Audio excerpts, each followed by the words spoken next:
বন্ধুরা, হাড় হিম করা একটি ঘটনা নিয়ে তোমাদের সামনে চলে এলাম। শুনলে তোমরা অবাক হয়ে যাবে যে মানুষ কতটা হিংস্র হয়ে গেছে। এই সমস্ত মানুষদের বসবাস আমাদের এই খোলা সমাজের মধ্যেই কিন্তু তারা হাত পা ছড়িয়ে বসবাস করছে। আমার আপনার সকলের সাথেই কিন্তু তারা বসবাস করছে। সেই সমস্ত মানুষগুলো কি ঘটনা ঘটেছে সেটা শুনলে আপনাদের মাথা পাগল হয়ে যাবে, আপনাদের মাথা ঘুরে যাবে। হ্যাঁ বন্ধুরা, ভরতপুরের ঘটনা। আশা করি ভরতপুরের নামটা শুনেই আপনাদের মাথা চমকে উঠেছে। হ্যাঁ বন্ধুরা, ভরতপুরে বাসন্তীর ঘটনা। ঘটনাটা কি ঘটেছে সেটা বলার আগে ইন্ট্রোটা দিয়ে নি। হ্যালো বন্ধুরা, তোমরা সকলে কেমন আছো বলো? আশা করি প্রত্যেকে ভীষণ ভালো রয়েছো।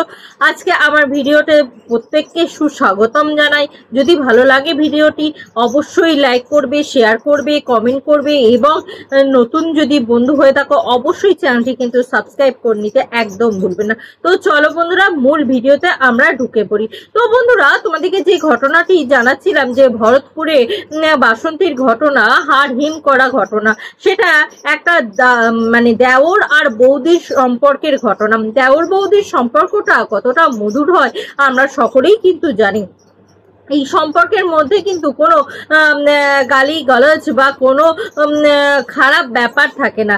দেওর আর বৌদির সম্পর্কটা কিন্তু খুবই মধুর, ভালোবাসার হয়। কিন্তু সেই সম্পর্কটা যদি কেউ কালিমা যুক্ত করে সেটা মানে সমাজের একটা বলবো খারাপ দিক, এবং সেটা ভালো দিকও হয় যদি সেটা ভাই বোনের মতন সম্পর্কটা তৈরি করা যায়। কিন্তু সেটা অনেক ক্ষেত্রেই অনেকেই কিন্তু তৈরি করে না।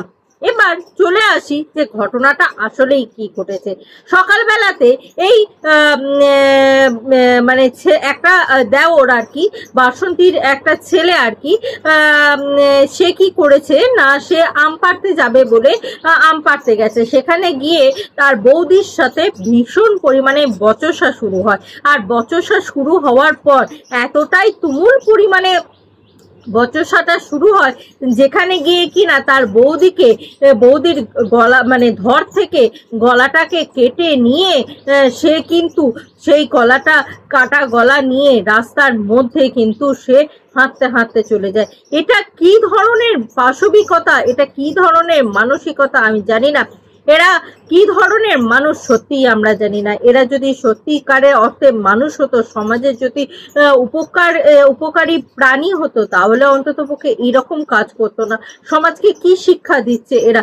এরা কিন্তু সমাজে খোলাভাবে থাকার কিন্তু প্রাণী না। এদেরকে আবদ্ধ করে রাখতে হবে। এরা কিন্তু সমাজে খুলে থাকলে কিন্তু অনেকে প্রাণহানি হতে পারে। এদেরকে বদ্ধ ঘরে তালাবন্ধ করে রাখা উচিত। এরা সুস্থ মস্তিষ্কের মানুষ। মানুষ কতটা হিংস্র হয়ে যাচ্ছে দিনকে দিন। একটা সামান্য আম পাড়া নিয়ে মানুষ কতটা হিংস্র হয়ে যাচ্ছে বুঝতে পারছো বন্ধুরা? মানুষ কতটা মানে একটা আমের জন্য একটা মানুষের জীবন নিয়ে নিচ্ছে। তার মানে মানুষ কতটা কলিতে নেমে গেছে বুঝতে পারছো বন্ধুরা?